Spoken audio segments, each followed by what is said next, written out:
La noche en que mi padre me humilló delante de 50 invitados, yo entendí que una casa llena de gente también puede sentirse como el lugar más solitario del mundo.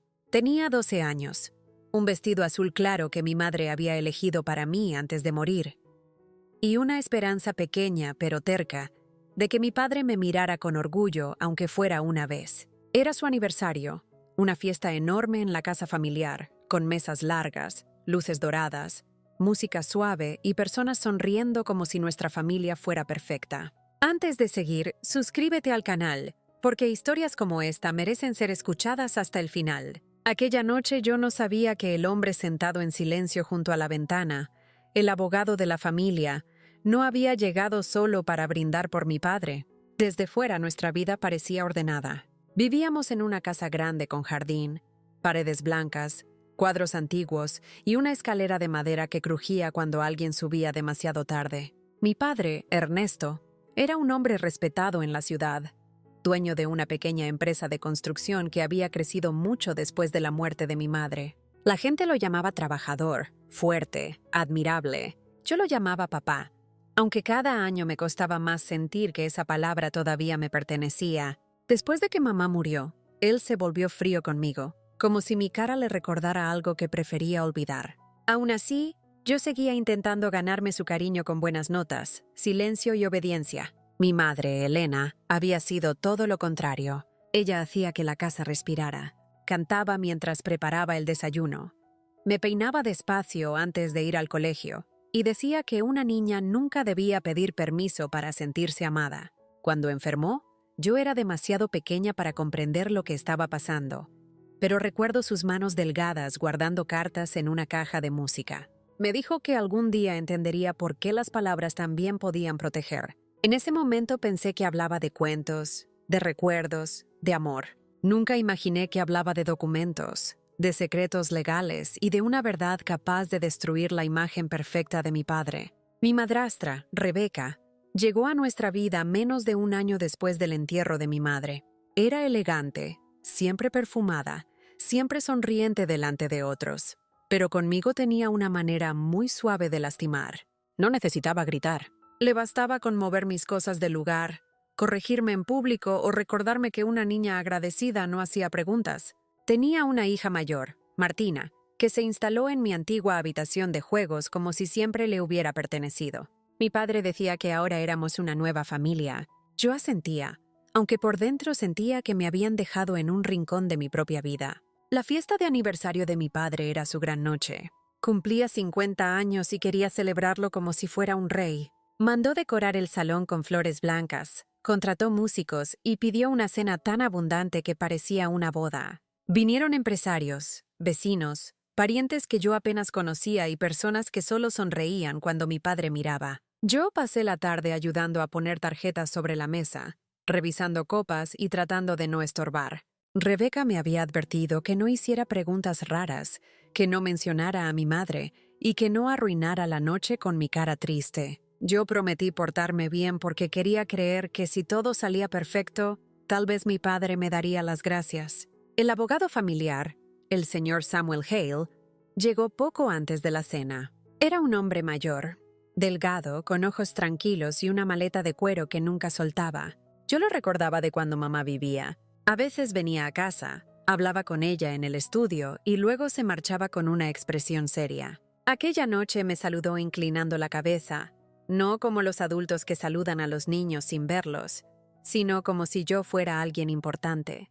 Me preguntó si todavía conservaba la caja de música de mi madre.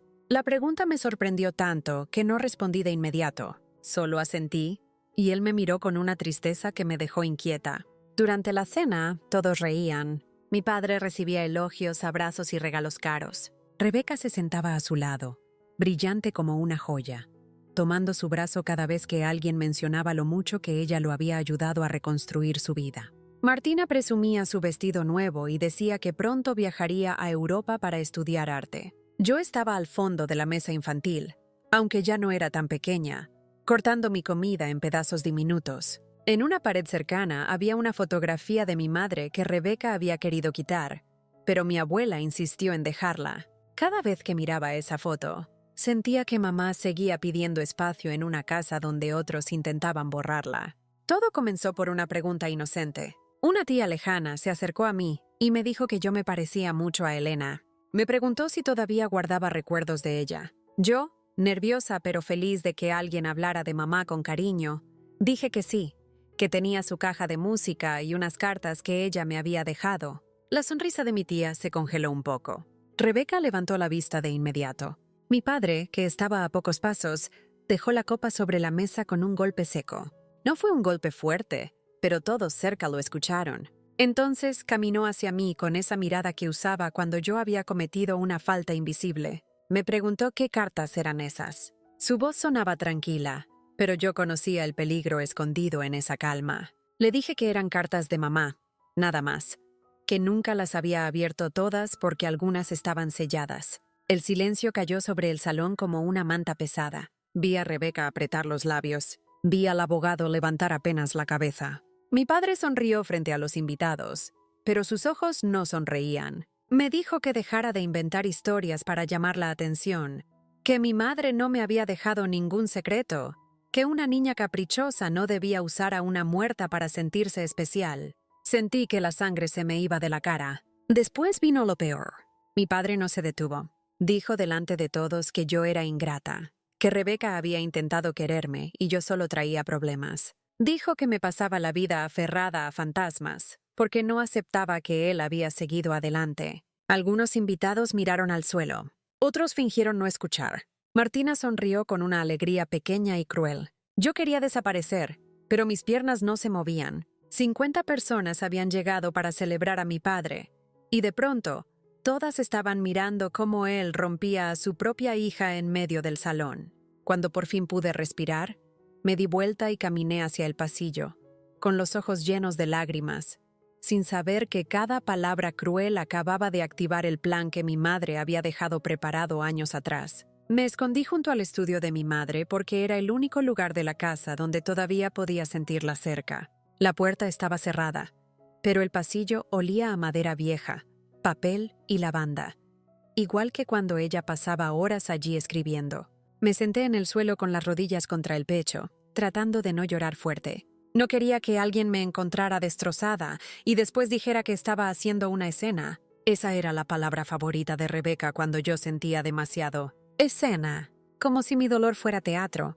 Como si una niña no tuviera derecho a quebrarse cuando su propio padre la exponía frente a desconocidos. Desde el salón llegaba la música, más baja que antes. Las conversaciones habían vuelto, pero con un tono raro, fingido. Las personas querían seguir celebrando, pero la vergüenza había dejado una mancha en el aire. Yo imaginaba a mi padre disculpándose con los invitados por mi comportamiento. Seguro diría que estaba sensible, que la muerte de mamá todavía me afectaba, que yo necesitaba disciplina. Lo había hecho otras veces, aunque nunca delante de tanta gente. Yo me limpié la cara con las manos y pensé en ir a mi habitación, encerrarme y esperar a que la fiesta terminara. Entonces escuché pasos rápidos acercándose al pasillo. Eran mi padre y Rebeca. No me vieron porque yo estaba sentada detrás de una planta grande, junto a la sombra del mueble del teléfono antiguo. Entraron al estudio y dejaron la puerta entreabierta. Mi primera reacción fue levantarme y huir, pero escuché mi nombre. Me quedé quieta. El corazón me golpeaba tan fuerte que temí que pudieran oírlo. Rebeca hablaba en voz baja, pero con rabia. Decía que yo había mencionado las cartas frente a la gente equivocada. Mi padre respondió que era imposible que yo supiera algo importante. Ella le preguntó cómo podía estar tan seguro si Elena siempre había sido más lista que todos ellos. Hasta ese momento, yo había creído que mi madre solo me había dejado recuerdos, cartas de amor, consejos para cuando creciera, palabras bonitas para cumpleaños futuros. Pero escuchar a Rebeca hablar con miedo cambió todo dentro de mí. Dijo que si el abogado había venido con su maleta, entonces no era casualidad. Mi padre murmuró algo sobre un documento sellado y una cláusula absurda. Yo no entendí todo, pero hubo una frase que se clavó en mí. Rebeca dijo que mi madre había querido protegerme incluso después de muerta. Mi padre contestó que los muertos no protegen a nadie si los vivos saben guardar silencio. Sentí frío. No un frío de invierno, sino uno que nace en el estómago cuando descubres que la realidad es más peligrosa de lo que pensabas. Mi padre no estaba furioso porque yo hubiera hablado de cartas. Estaba furioso porque esas cartas podían contener algo que él quería ocultar.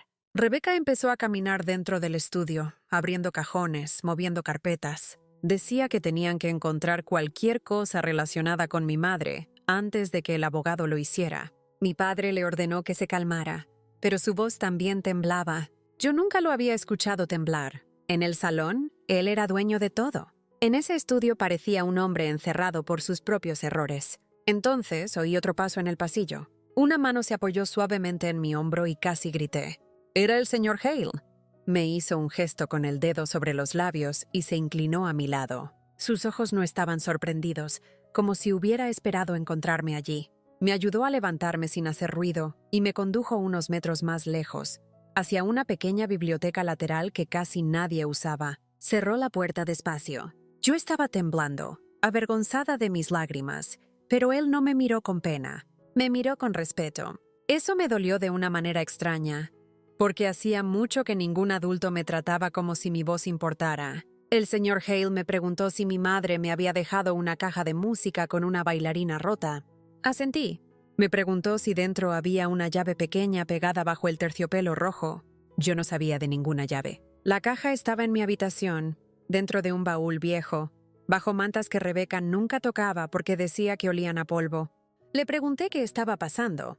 Él respiró hondo y dijo que mi madre había tomado decisiones antes de morir. Decisiones que algunas personas en esa casa llevaban años intentando retrasar. No me dijo todo. Tal vez pensó que yo era demasiado joven, o tal vez sabía que la verdad necesitaba aparecer en el momento exacto. Le pregunté si mi padre había hecho algo malo. El abogado bajó la mirada un instante. Me dijo que a veces los adultos usan palabras bonitas para esconder actos muy feos. Me explicó que mi madre había confiado en él para cuidar ciertos documentos hasta que yo pudiera entenderlos, pero también había dejado una condición. Si alguien de mi familia intentaba humillarme, quitarme mi lugar o negar públicamente lo que ella me dejó, entonces esos documentos debían salir a la luz de inmediato. Yo no entendía cómo una condición podía esperar años hasta una noche exacta. Él dijo que Elena conocía demasiado bien a mi padre. Esa frase me hizo sentir amor y miedo al mismo tiempo. Subimos por la escalera trasera para que nadie nos viera. Mi habitación estaba al final del corredor, una habitación que antes era cálida y ahora parecía prestada. Rebeca había quitado muchos de mis dibujos de las paredes y había dejado solo muebles blancos, ordenados, sin vida. Saqué el baúl de debajo de la cama. Mis manos temblaban tanto que el cierre se atascó. El abogado no me apuró.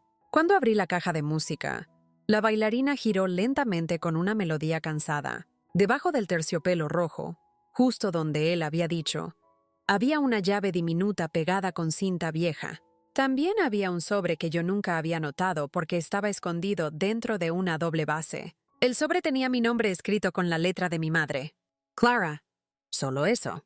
Ver mi nombre en su letra me hizo llorar de nuevo, pero esta vez no era la misma clase de llanto.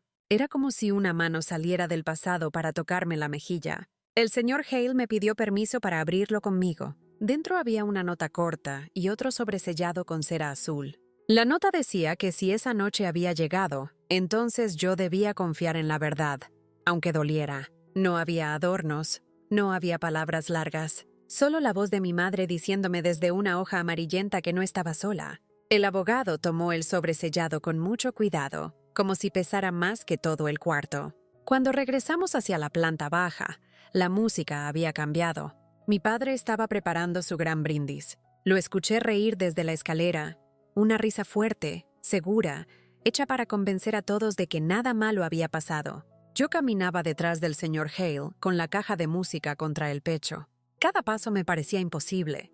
Parte de mí quería esconderse otra vez, pero otra parte, una parte nueva y pequeña, quería mirar a mi padre a los ojos. En el rellano vi a Rebeca salir del estudio con el rostro pálido. Sus ojos bajaron a la caja que yo sostenía. En ese instante supe que ella entendía más que yo lo que estaba a punto de suceder. Y por primera vez aquella noche, no fui yo quien tuvo miedo. El salón brillaba como si nada hubiera cambiado, pero yo sentí que todo estaba a punto de romperse. Las velas seguían encendidas sobre las mesas. Las copas estaban llenas. Los invitados hablaban en grupos pequeños. Sin embargo, cuando entré con la caja de música, varias personas dejaron de conversar. Quizá vieron mis ojos hinchados. Quizá vieron al abogado caminando a mi lado con su maleta de cuero. Quizá solo sintieron esa corriente extraña que aparece cuando una mentira muy antigua se acerca demasiado a la superficie. Mi padre estaba de pie junto a la mesa principal, sonriendo con una copa en la mano. Rebeca se colocó rápido a su lado, pero su sonrisa ya no parecía firme. Mi padre empezó su discurso hablando de esfuerzo, familia y lealtad. Dijo que los años le habían enseñado que un hombre debía mirar hacia adelante, no quedarse atado al pasado. Varias personas asintieron, aunque algunas evitaron mirarme. Él agradeció a Rebeca por haberlo acompañado en tiempos difíciles. Dijo que ella había traído luz a una casa marcada por la pérdida. Yo apreté la caja de música contra mi pecho. Quise decir que la luz no borra a una madre, que una nueva esposa no convierte a una hija en estorbo. Pero me quedé callada. El señor Hale me había pedido que escuchara hasta que llegara el momento. Entonces mi padre levantó la copa más alto y dijo que quería brindar por la familia que había elegido seguir unida. Esa frase me atravesó. La familia que había elegido. Yo me pregunté si él alguna vez me había elegido a mí. Antes de que pudiera beber, el abogado dio un paso al frente. No gritó. No golpeó ninguna mesa. Solo dijo que había un asunto pendiente de Elena que debía ser leído antes del brindis. El salón quedó tan quieto que pude escuchar el zumbido de una lámpara. Mi padre bajó la copa despacio. La sonrisa desapareció de su cara como si alguien hubiera apagado una luz. Mi padre le dijo al abogado que ese no era el momento. El señor Hale respondió que precisamente era el momento indicado. Mi padre intentó reír, pero nadie lo acompañó. Dijo que los papeles antiguos no tenían lugar en una fiesta familiar. El abogado abrió su maleta y sacó una carpeta de color marfil, junto con el sobre sellado que habíamos encontrado en mi caja. Explicó que Elena había dejado instrucciones firmadas, notarizadas y legalmente válidas. Dijo que varios invitados presentes podían servir como testigos de la lectura. Rebeca se acercó a mi padre y le susurró algo, pero él no se movió. Por primera vez, parecía atrapado en su propio salón. Yo miraba las manos del abogado. Eran firmes, pero lentas, como si entendiera que no estaba abriendo solo un documento, sino una herida. Anunció que el contenido se activaba bajo una condición específica. Si mi padre o cualquier adulto bajo su autoridad intentaba negar públicamente mis derechos, avergonzarme por mencionar a mi madre o aislarme de los bienes protegidos por ella, entonces el documento debía ser revelado ante testigos. Un murmullo recorrió el salón. Algunas personas miraron a mi padre, otras me miraron a mí. Yo sentí que mis piernas temblaban, pero no bajé la cabeza. Cada palabra que él leía convertía mi vergüenza en prueba. Mi padre dijo que aquello era una exageración, que yo era una niña sensible y que todos habían malinterpretado una corrección necesaria. Pero nadie parecía convencido. El abogado no discutió, solo leyó la primera parte del documento. Mi madre declaraba que, antes de morir, había transferido la titularidad de la casa familiar a un fideicomiso a mi nombre. Mi padre podía vivir allí como administrador hasta que yo cumpliera la mayoría de edad, siempre que respetara mi bienestar, mi educación y mi lugar como hija de Elena. Sentí que el mundo se inclinaba. La casa donde yo me sentía invitada era, de alguna manera, la casa que mi madre había protegido para mí. La segunda parte fue peor para mi padre. El abogado explicó que parte de las acciones de la empresa no eran propiedad plena de él. Mi madre había invertido dinero heredado de sus propios padres para salvar el negocio cuando estaba a punto de caer. Antes de morir, dejó constancia de que esas acciones debían pasar a mi nombre y que mi padre solo podía administrarlas con reportes anuales. El señor Hale levantó varias hojas y dijo que esos reportes nunca habían sido entregados. Mi padre se puso rojo. Rebeca perdió por completo la sonrisa. Un hombre de traje gris, socio de mi padre, dejó su copa sobre la mesa como si acabara de comprender algo que llevaba años oliendo mal. Yo no entendía todos los términos legales, pero sí entendí algo simple. Mi padre me había tratado como una carga mientras vivía usando lo que mi madre había dejado para protegerme. Me había llamado ingrata cuando él era quien debía explicaciones. Me había dicho que dejara de aferrarme al pasado, mientras él escondía papeles del pasado porque le convenían. Recordé cada vez que Rebeca me negó dinero para excursiones escolares, diciendo que la situación estaba difícil. Recordé a Martina estrenando vestidos caros y hablando de viajes. Recordé a mi padre diciendo que yo debía aprender humildad. En ese momento la humildad se volvió una palabra cruel en boca de quien había vivido de una mentira. El abogado abrió el sobre de cera azul. Dijo que contenía una carta personal de mi madre, dirigida a los presentes en caso de que la cláusula se activara. Mi pecho se cerró. No quería que todos escucharan la voz de mamá en un salón lleno de personas que no la habían defendido. Pero el señor Hale me miró y esperó mi permiso. Yo asentí. Entonces leyó palabras que todavía puedo recordar sin necesidad de papel. Mi madre decía que amaba a mi padre, pero que no estaba ciega. Decía que la enfermedad le había dado miedo, no solo por morir, sino por dejarme en manos de personas capaces de convertir mi sensibilidad en culpa. Decía que había preparado esa protección no por venganza, sino por amor. Cada frase cambiaba el rostro de los invitados. Algunos estaban avergonzados, otros parecían indignados. Mi abuela se llevó una mano a la boca y empezó a llorar en silencio. El abogado continuó leyendo que mi madre había observado cómo Rebeca se acercaba a la familia, incluso antes de su muerte, cómo mi padre evitaba conversaciones sobre dinero y cómo ciertos documentos habían desaparecido del estudio. Yo miré a Rebeca. Ella no lloraba. Tenía una expresión dura, como si la hubieran descubierto robando algo que ya consideraba suyo. Mi padre intentó interrumpir otra vez, pero entonces el socio de traje gris le pidió que dejara terminar al abogado. Esa voz ajena le quitó a mi padre parte de su poder. Cuando el señor Hale leyó la última página, el salón ya no era una fiesta. Era un tribunal sin juez. Una escena donde todos los adornos parecían ridículos. La carta decía que si yo era humillada por recordar a mi madre, entonces significaba que la familia había fallado justo donde ella más temía. En ese caso, la administración de la casa, las acciones y la cuenta de educación pasaría inmediatamente a manos del abogado hasta que yo cumpliera edad suficiente. Mi padre perdería el control directo.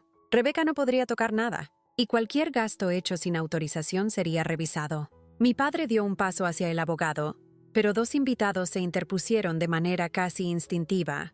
¡Yo no me moví!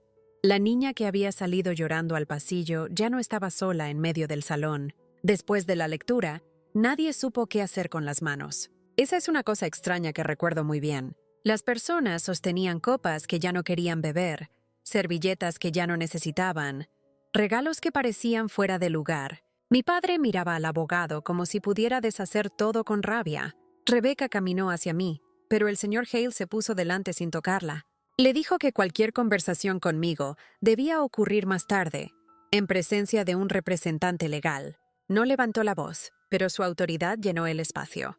Rebeca se detuvo. Por primera vez desde que entró en mi vida, alguien le marcaba un límite claro. Mi padre intentó recuperar el control hablando de familia. Dijo que los asuntos privados no debían exponerse así, que Elena no habría querido destruir su aniversario, que todo era una manipulación de un abogado resentido. Pero la carta de mi madre todavía estaba sobre la mesa, abierta y temblando bajo la luz. Nadie podía fingir que no había escuchado. Mi abuela, que hasta entonces había permanecido sentada, se levantó con dificultad y caminó hacia mí. Me abrazó sin pedir permiso. Olía a perfume antiguo y a lágrimas. Me dijo que perdonara su silencio, que ella había sospechado cosas pero no tuvo valor para enfrentarse a mi padre.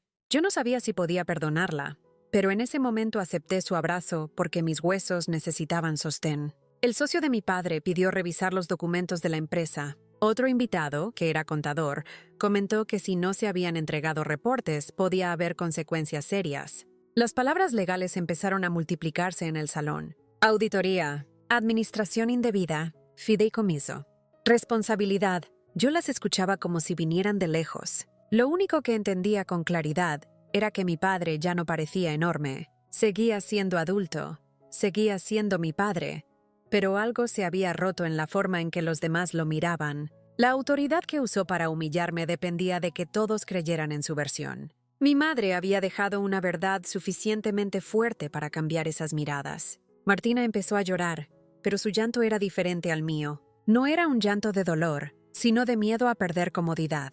Le preguntó a su madre qué pasaría con su viaje, con sus clases, con la habitación que quería remodelar. Rebeca le dijo que se callara, pero ya era tarde. Varias personas la escucharon. Yo pensé en todas las veces que me dijeron egoísta por pedir un cuaderno nuevo o por querer conservar un vestido de mamá, Pensé en la fiesta, en las flores, en la comida cara, en los regalos. Todo eso había salido de un lugar que mi madre había querido proteger para mí.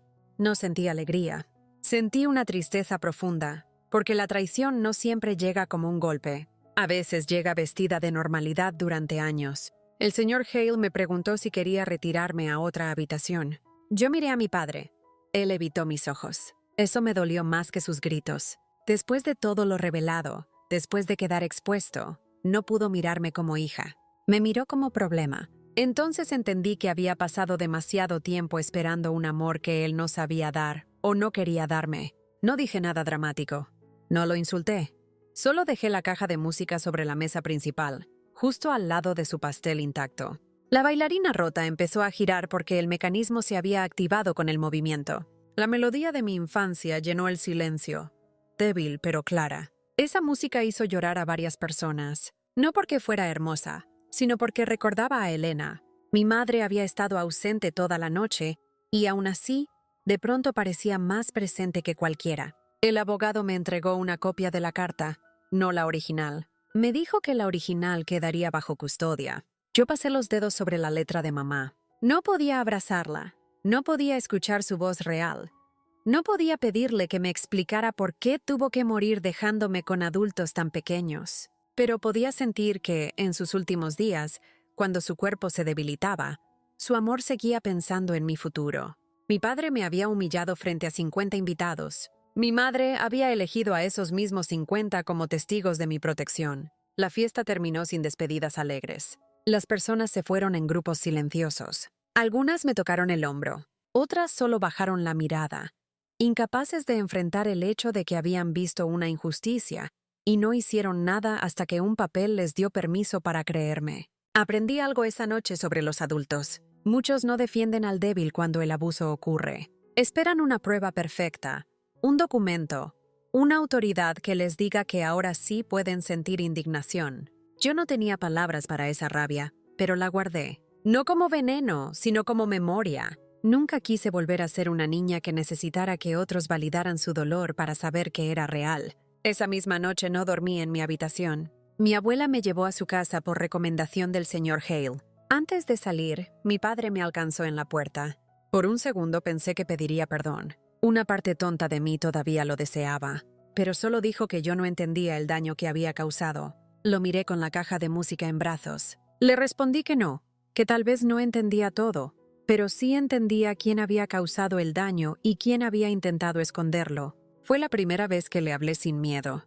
Mi voz salió baja, temblorosa, pero era mía. Él no contestó. Rebeca estaba detrás de él, con el rostro cerrado, como una mujer que acababa de descubrir que no se puede heredar lo que se roba con sonrisas. Los meses siguientes fueron difíciles. No voy a fingir que una revelación arregla una vida de inmediato. Hubo abogados, reuniones, revisiones de cuentas y conversaciones duras. Descubrimos que se habían usado fondos destinados a mi educación para pagar viajes, reformas y gastos de Rebeca. El señor Hale inició las acciones necesarias para recuperar lo que pudiera recuperarse. Mi padre perdió socios, reputación y parte del control de la empresa.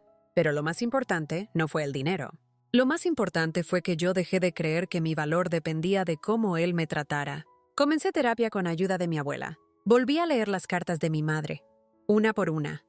No como una niña desesperada, sino como alguien que estaba aprendiendo a reconstruirse. Años después, todavía recuerdo aquella noche cuando escucho una copa golpear una mesa o cuando alguien se ríe demasiado fuerte en una fiesta. Hay heridas que no desaparecen, pero cambian de forma. Ya no soy la niña que temblaba en el pasillo pensando que había arruinado el aniversario de su padre. Soy la mujer que entiende que a veces la verdad espera el momento exacto para entrar en una sala llena de mentiras. Mi padre quiso usar su celebración para demostrar poder. Mi madre usó ese mismo escenario para devolverme mi lugar. El regalo del abogado no fue una herencia, ni una casa, ni acciones de una empresa. Fue abrir una puerta cuando todos querían mantenerme encerrada en la vergüenza. Si alguna vez alguien te humilla delante de otros y luego te dice que exageras, recuerda esto. No todo silencio es debilidad. A veces es una verdad preparándose para hablar. Yo aprendí que la familia no siempre es quien comparte tu apellido, sino quien protege tu dignidad cuando más sola te sientes. Mi madre me amó desde un lugar donde ya no podía tocarme, y aún así encontró la forma de defenderme. El abogado solo cumplió un papel, pero su valentía cambió mi destino. Desde aquella noche, nunca volví a pedir permiso para recordar a mi madre, para ocupar mi espacio o para decir que lo que me hicieron estuvo mal. Y si mi historia te tocó el corazón, suscríbete al canal, comenta qué parte de esta historia te impactó más y comparte este video con alguien que necesite recordar que la verdad siempre encuentra la manera de salir a la luz.